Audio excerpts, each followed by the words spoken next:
engage, disrupt, adapt, repeat. You're listening to Pure Reinvention, the podcast for curious leaders, innovators, and people who are ready for the next level and beyond. I am really pleased today to be able to have a conversation with Larry Alexander, Chief Executive Officer of the Detroit Metro Convention and Visitors Bureau.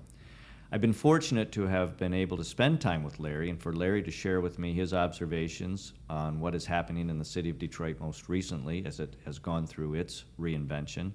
Larry has a very unique perspective on the city. He's been a key city leader, and I'm very happy that he's going to share some of his thoughts with us today. Welcome, Larry. Thank you, Mike. Pleasure to be with you.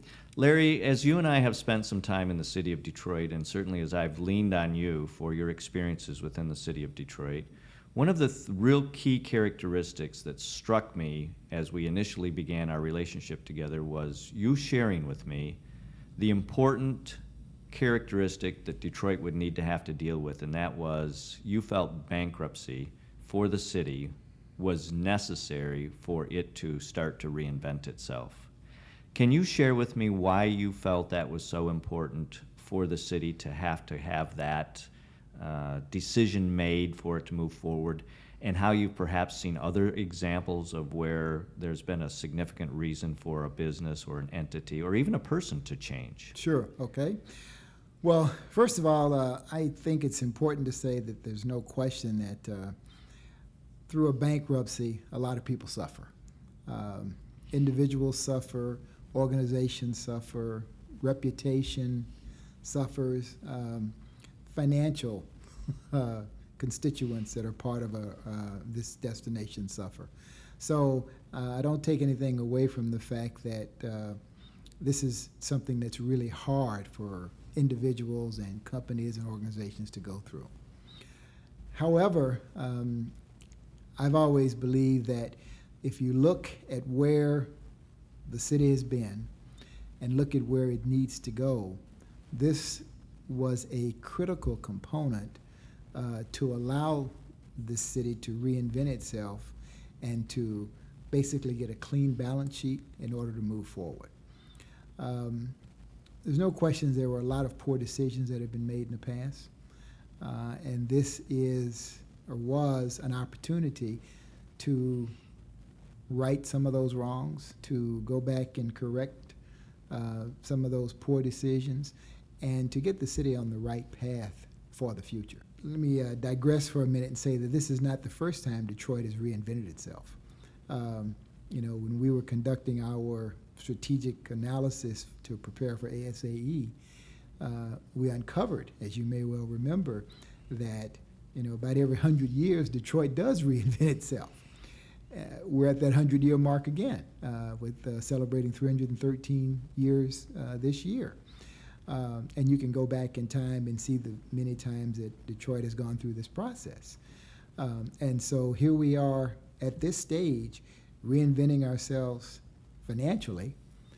Also, when you look at the groundswell of new businesses, new economic growth that's taking place, new investment that's being made in the city, the changes taking place at our convention center and M1 Rail and the riverfront development and what Dan Gilbert has done around Campus Martius Park.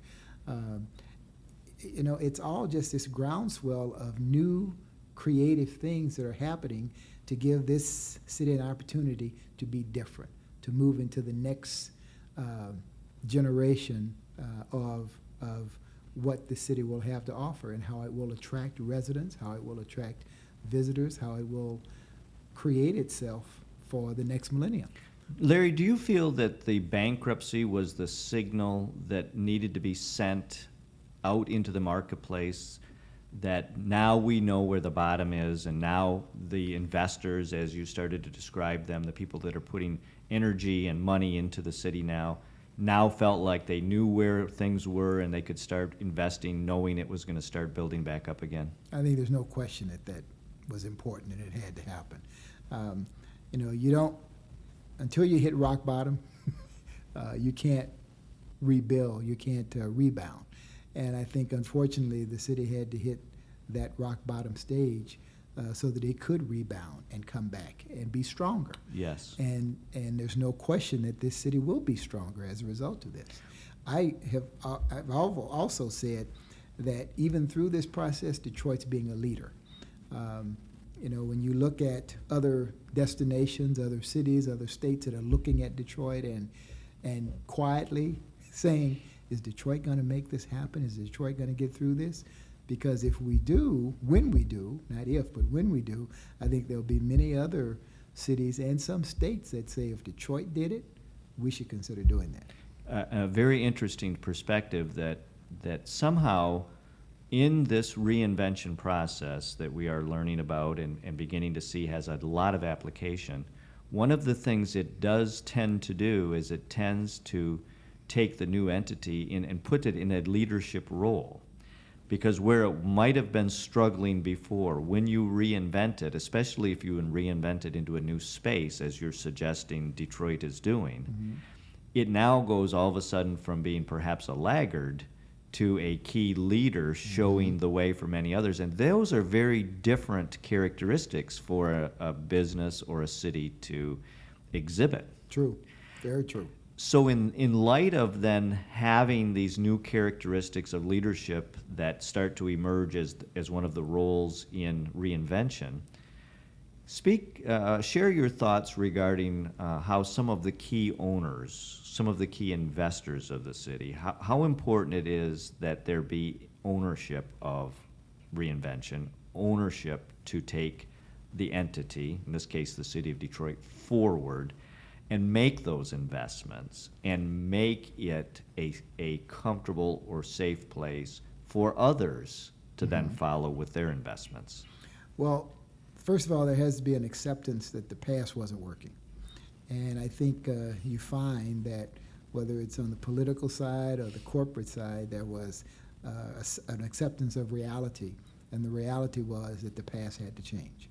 So once you reach that state, then the next natural progression is, well, what needs to be done differently and how do we approach it differently to build a better foundation or a new foundation for the future.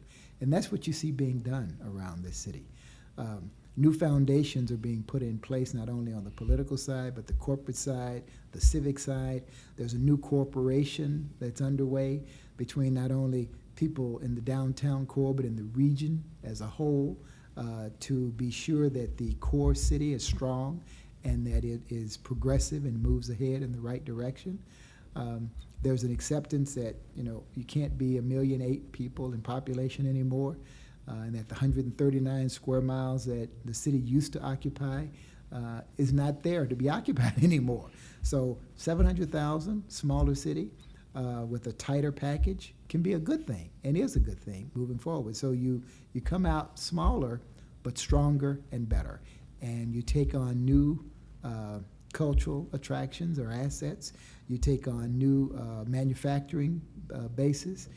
You create new industry segments that have the opportunity to provide for that growth and to propel the city in a new direction. So now I'm hearing you say that there's a fine line or a natural progression between something under stress, in this case the city of Detroit and going through its bankruptcy, to then to a place where it creates tremendous new opportunity for entrepreneurs and others to start to invest and grow things. But I want to make sure I understood you correctly. The rules on how those businesses will move forward in the future are not the same as the rules of the past. Absolutely. And that's one of the areas in which we really have to make a fundamental adjustment in our thought process, is how fundamentally different those rules really are. Can you spend a few minutes and really talk about how different the rules of the future are compared to the worlds of the past? Well, I don't know if we have enough time to go through all of them, but there's no question that the world is changing around us on a daily basis. When you look at how things have changed here in Detroit, and the way that things are being done today than how they were done in the future, it's vastly different. And that's what's going to help propel this city forward, to make it an example of reinvention. The entrepreneurs that are coming in and the startup businesses that are underway, The capital investment that's being made here and the metrics that are being put in place to measure how those dollars are being evaluated toward success measures. The political leadership and how they're working cohesively as one unit to be sure that no matter what side of the aisle you're on, that the strongest urban center in the state of Michigan doesn't suffer and doesn't die, that it is prepared to move ahead for the future. So all of these pieces are being evaluated, restructured, when different people come to the table to be sure that the success measures that will be used for the future are not the ones that were used in the past, and that the future looks bright.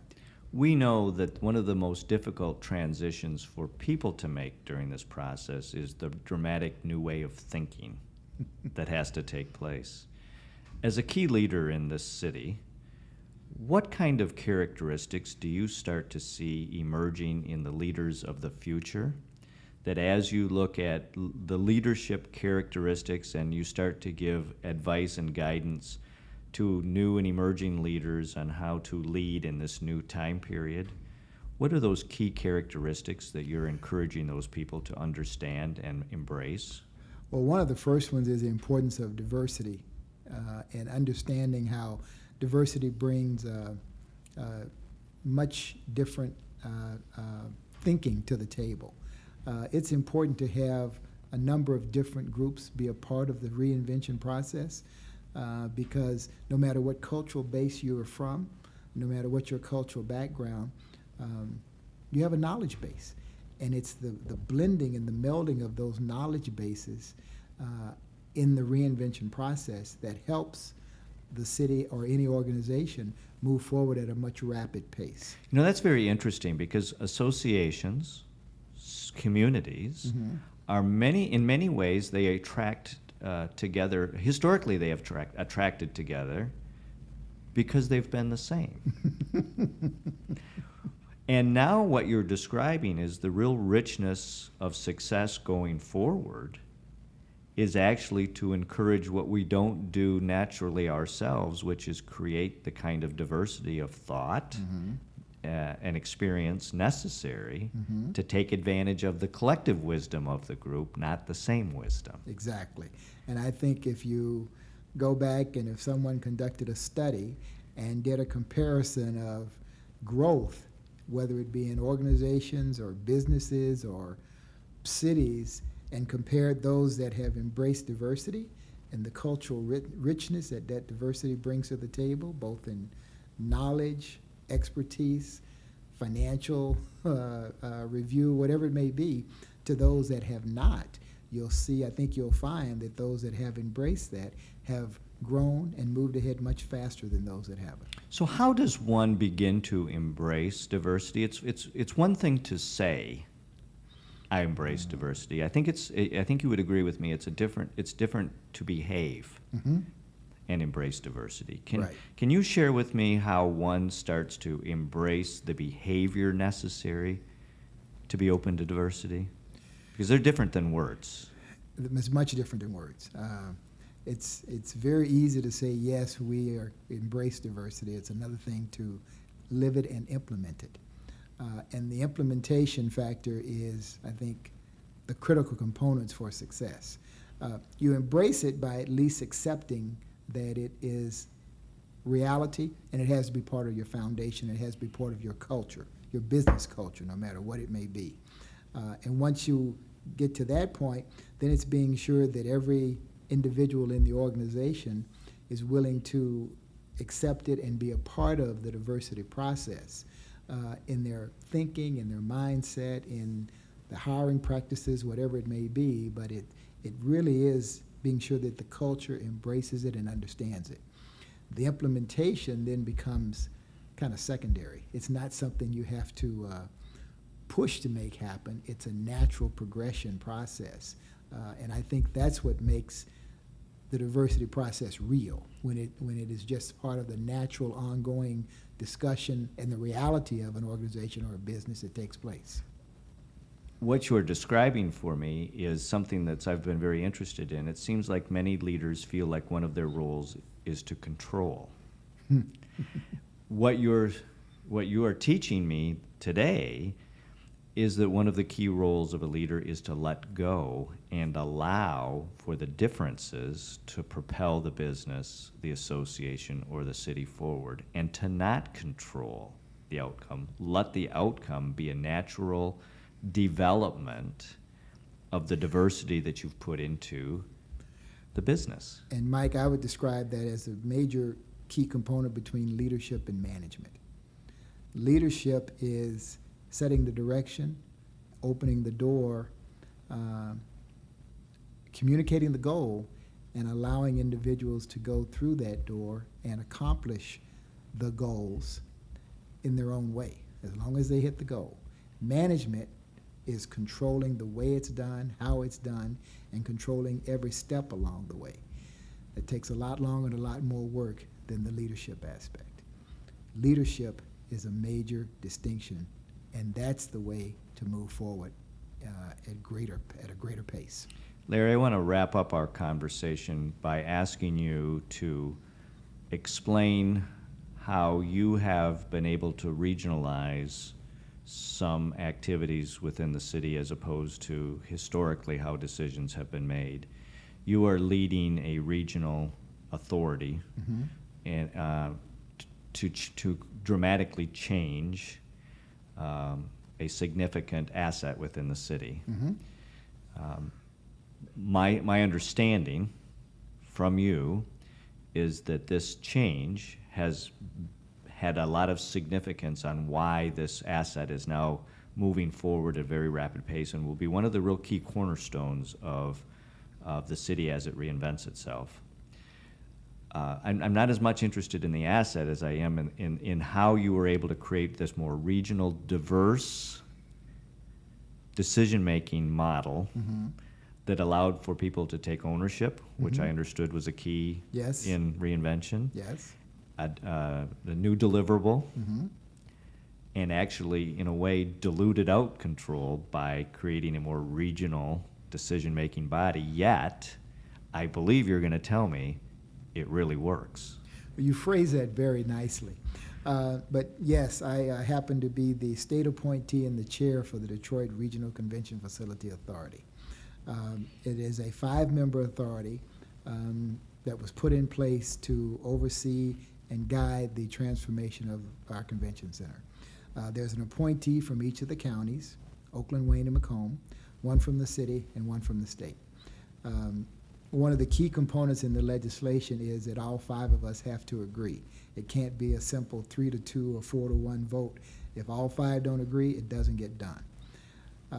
The way we have moved forward is that we fully recognize the value and the skill set of what each individual brings to the table.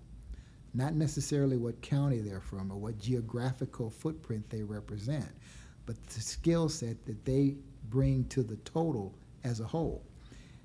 We have an individual from labor. We have an individual from finance. We have someone from project management. We have someone from government relations.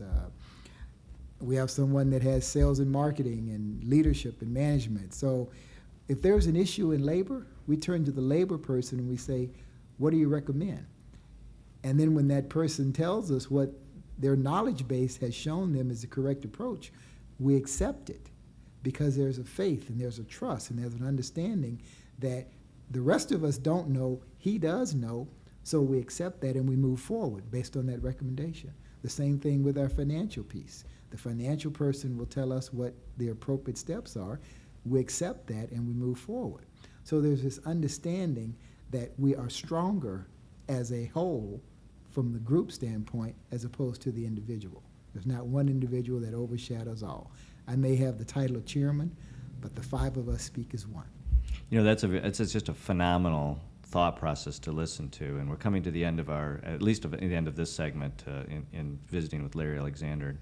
I want to just kind of quickly summarize the key points that Larry has shared with us. One, that the bankruptcy process for Detroit itself was really the signal and created the bottom so that people knew it was the end of the backslide, and it allowed the investment side of the opportunity to start to come to the forefront so people could recognize that the investment for here on forward was going to go up. And I think that's an important message for businesses and associations and municipalities to send that signal that things are moving forward and up. The other very significant comment that was made was the comment about diversity and the fact that diversity and the embracing of diversity by behavior, not by words, but by behavior, allows an organization to take advantage of all of its unique contributions that we have historically not always taken into account, because they then dilute out control. And truly control then becomes a matter of adding in the right values as opposed to singular voice. And then finally, as I listened to how the new decision-making model of consensus through diversity is absolutely amazing, because it starts to rewrite the management books and the leadership books on how we look at creating consensus leadership. And here we are in the city of Detroit reinventing every day, because every day we have something new to talk about that it's teaching us.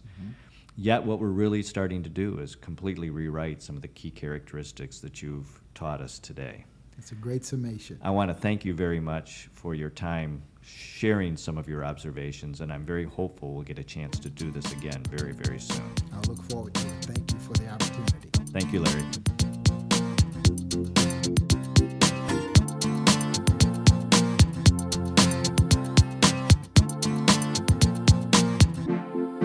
Thanks for listening to this episode of Pure Reinvention. Keep the conversation going and get alerts when new episodes are available by following us on Twitter @Pure Reinvention, or sign up for our mailing list at purereinvention.com.